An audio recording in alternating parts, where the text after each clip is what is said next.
ಕಾಲದಲ್ಲಿ ಸ್ವಲ್ಪ ಊಟ ಆದ್ರೂ ಮಾಡಬಾರ್ದೇನು ಮಾಮ?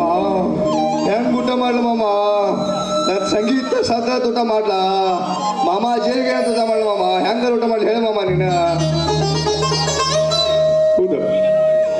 ಏನೋ ಮಾತಾಡಿ ಸತ್ಯತಿಕ್ಕರೆ ಆದ್ರೆ ಏನ್ ಮಾಡೋದು? ಹೊಟ್ಟೆ ಬರೈತಿಲ್ಲ, ಇನ್ನ ಬದುಕಿ ಬಾಳ ಮದಿ. ಅದಕ್ಕಾಗಿ ನೀವು ಊಟ ಮಾಡ ನಂದೇನ ಮನ್ಯಾಗ ನಾಳೆ ಗೋರ್ಯಾಗ. ಅದಕ್ಕಾಗಿ ನೀವು ಊಟದಿಂದ ಇರ್ಬೇಡಪ್ಪ. ನಿನ್ನ ಕೈ ಮುಗಿದು ಬೇಡ್ಕೊತನು. ನಿನ್ನ ಕೈ ಬೇಡ ಮಾಮ, ಇಲ್ಲ ಮಾಮ. ನನ್ನ ತಂಗಿ ಕೈ ಮುಂದೆ ಬಂದು ಕೂತಂಗಾಗತೈತಿ, ಕರ್ದಂಗಾಗತೈತಿ. ಏನ್ ಮಾಡ್ಲಿ ಮಾಮ? ನಾನು ಏನ್ ಮಾಡ್ಲಿ? ಸಮಾಧಾನ ತಗೋ ಶ್ರೀಕಂಠ, ಸಮಾಧಾನ ತಗೋ. ಯಾಕಂದ್ರೆ ಅಪರ್ಮ ನಮ್ಮ ಅನಿವಾಸದಲ್ಲಿ ಬಾದಿನ ಬದುಕಾಕ ಬಿಡ್ಲಿಲ್ಲ. ಯಪ್ಪ ಬದುಕಾಕ ಬಿಡ್ಲಿಲ್ಲ.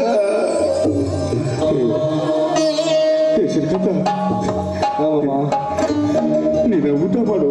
ಇನ್ನು ಹಿಂಗ್ ನೋಡಕ ನನಗೆ ಆಗ್ಬೇಕು ಯಪ್ಪ, ಆಗ್ಬೇಕು ಮಾಮ. ಅಯ್ಯೋ ನನ್ನ ತಂಗಿ ಮಾಮ. ತಂಗಿ ತಂಗಿ ಅಂತ ನೆನೆಸ್ಕೊತ್ ಕೂತ್ರ ಅವಳು ಹಾದಿಗೆ ನಾವು ಹೋಗಾಕ ಬರಂಗಿಲ್ಲ ಯಪ್ಪ, ಹೋಗಂಗಿಲ್ಲ. ಅದಕ್ಕಾಗಿ ದೇವ್ರ ಅಕ್ಕಿಗೆ ಬೇಕಾಗಿತ್ತಂತ ದೇವ್ರು ಕರ್ಸ್ಕೊಂಡ್ ನಾನು ಪ್ರಮಾಣ ಮನೆ ಬಂದು